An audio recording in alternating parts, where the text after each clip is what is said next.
Hey guys, miss you. Okay, so we're gonna start our next unit, which is, oh God, I don't know the unit number. I think it's unit 4. If it's unit 5, I'm sorry, but it's energy. So if you wanted to make yourself a cover page, you can do that on your next right-hand side. Okay, if you want to decorate it, go ahead. I'm just gonna kind of jump right into our next diagram. So if you don't have colors, maybe go find something that you guys can use. You can do everything in pen or pencil, that's fine. I'm going to record myself doing the diagram. I'll post it on my YouTube channel so you guys can watch it as many times as you need to. And then I'm also going to take a picture of my diagram and put it on Classroom in case there was something you couldn't read, because I'm recording on my phone. So I don't know how well you're going to be able to like read everything. So we're trying it out. Let me know if it doesn't work well. All right. I'm going to do my diagrams on right-hand side just because it's easier for me with my cell phone and my little fancy mount thing. But if you want to do it on left-hand sides, go for it. We're kind of just going with the flow. So we're going to talk about energies. Let's title this diagram energy. And a really basic definition of energy is just the ability to do work.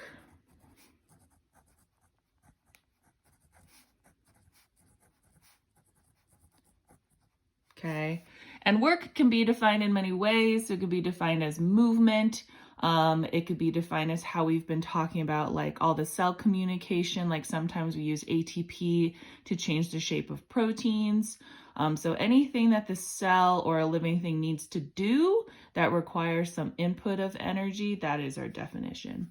And when we talk about energy, it can neither be created nor destroyed. So when we talk about the movement of energy, we say that energy flows. So we have this flowing of energy in and out of systems.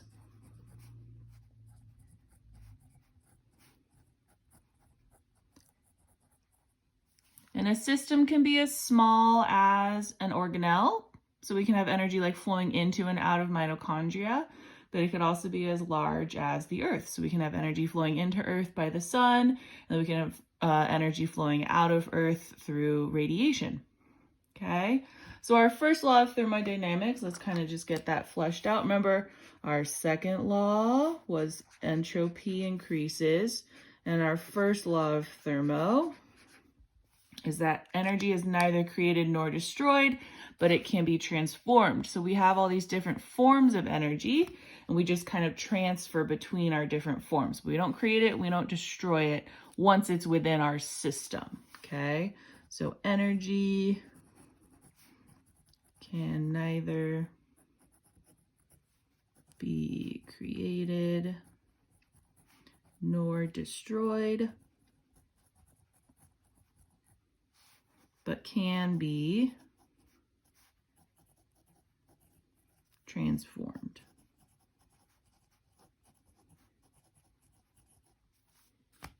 So we have energy like coming into our system. It all comes in like through the sun, or that radiant energy is where it all started from, and then it's kind of got to Earth, and we can transform that light energy and that radiant energy into energy that's more useful to us. So we typically will absorb that energy as thermal, right? Like that's why the sun heats us up. And then we'll start taking that thermal energy and we use it to start running processes. And we can use like chemical energy, like our glucose that we ingest, and then we can convert it into other chemical energy in the form of ATP that's useful energy to our bodies. So kind of what we're going to review really quickly is just our different types of energy. And there's many types, but I'm kind of just going to list the ones that are more important to bio. So these are all the types of energy that you can kind of toggle between when we're transforming energy. Okay, so like I said before, we have thermal energy, so that's like heat energy. right? So nothing's like hot versus cold. We have things that are more warm, things that are less warm, based on if they're gaining or losing thermal energy. So when you touch something, the reason that another object would feel cooler is because it's taking thermal energy from you. So you have a loss of thermal energy making you feel cool. You'll have a transfer of energy until you reach equilibrium between the thing you're touching. Pretty cool. There's chemical energy. So this is the energy found within our molecules that we ingest. So all of our macromolecules. And then we kind of take all the chemical energy from those and convert it into, replace it into ATP because it's usable for us. There's also, let's see, gravitational. That's a physicsy one. We also have kinetic. That's the energy of motion. Electrical, think of action potential, right? Like the movement of those ions kind of created electrical energy. And then we have like radiant, which is like our light energy. There's other ones. I'm just going to put those ones. Okay, so energy can kind of enter a system in one form, but then we can put that energy out in a different form. For example, if there's like a happy little person, it's me, it's always me, there's my hair, and I eat an apple, that's a big apple, and I eat it, I'm ingesting energy in the form of chemical energy because the energy that I'm ingesting is in the form of the macromolecules, in the glucose, right? But when I take that energy into my body, I'll convert it into ATP eventually. And when I use that ATP, while a lot of energy is conserved, most of it actually is lost in the form of heat. That's why this is what keeps us warm, is doing all these chemical reactions and metabolism and cell respiration is constantly releasing thermal energy to our environment. But that's what makes us warm-blooded organisms. Cool. All right. Next, we're going to talk about two different types of chemical reactions that can take place. Chemical reactions. And then we're going to talk about some math to figure out if a reaction is spontaneous or not. And that math is called Gibbs free energy.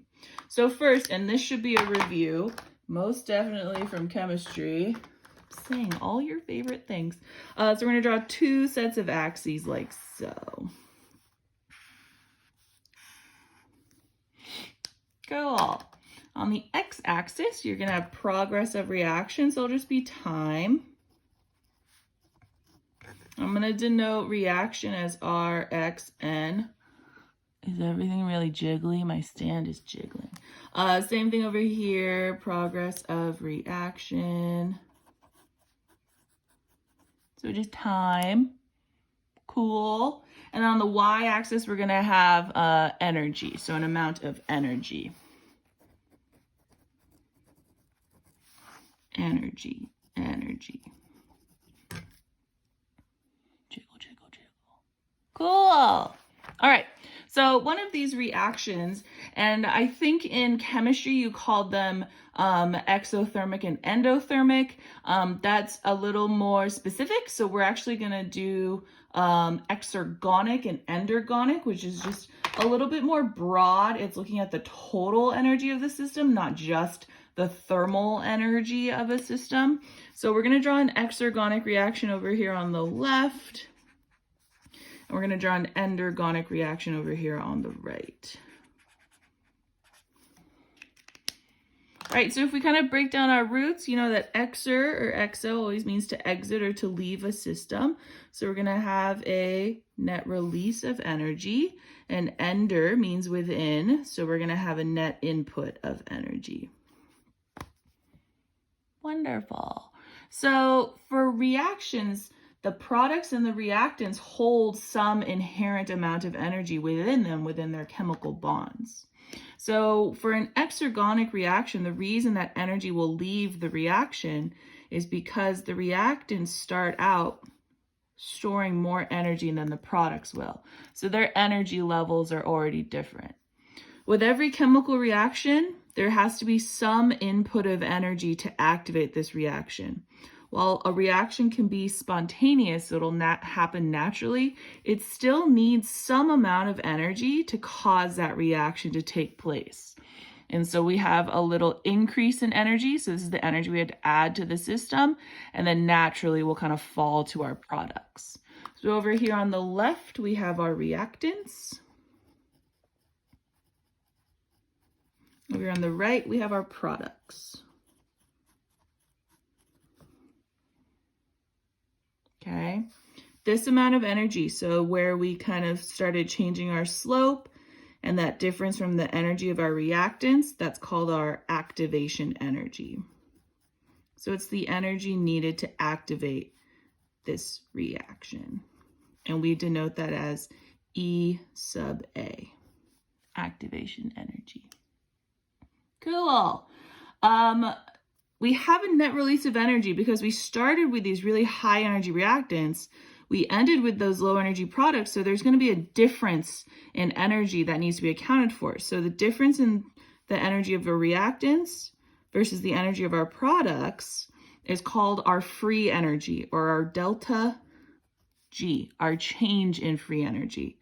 So delta G stands for Gibbs free energy.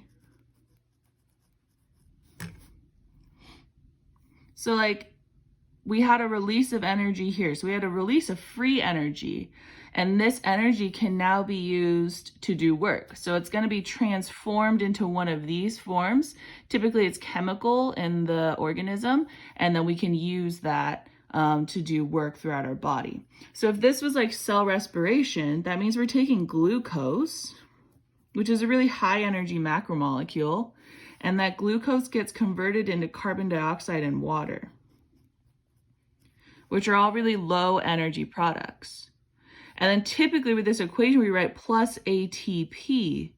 The ATP is created using this free energy. So this energy is released from this reaction, and then this energy gets placed into the formation of ATP, which would be an endergonic reaction. So in an endergonic reaction, the energy of the reactants is less than the energy of the product. So it's opposite. You still need some amount of energy to activate this reaction, and then it will naturally fall into the products. Yeah. So over here on the left, we have our reactants. Reactants are always on the left. Over here on the right, we have our products. Right? So same thing here. This is our activation energy, the amount of energy taken to run this reaction. So it's the difference between our change in slope all the way down to the energy of our reactants. So this is our activation energy here. So you can see this reaction takes a lot more energy to run versus exergonic reaction. And then we have our delta G, which is the difference between the energy of our products and the energy of our reactants. So this is our delta G, or our free energy. Now, if you see here, over here on the left, when we went from reactants to products, we had a decrease in energy. So we had a release, and we say it's a negative delta G. Versus over here, we had an increase in energy from reactants to products. So we say that that's a positive delta G. So you have to add energy into that system. So if we think about endergonic reactions and like where do they get this energy? If I'm starting out with low energy reactants like ADP and phosphate, and I'm going to make a high energy product like ATP, where does that energy come from to supplement what the reactants are missing? They come from exergonic reactions. So this energy that was released over here will be used over here to power this reaction. So this increase in delta G, this addition, comes from exergonic reactions.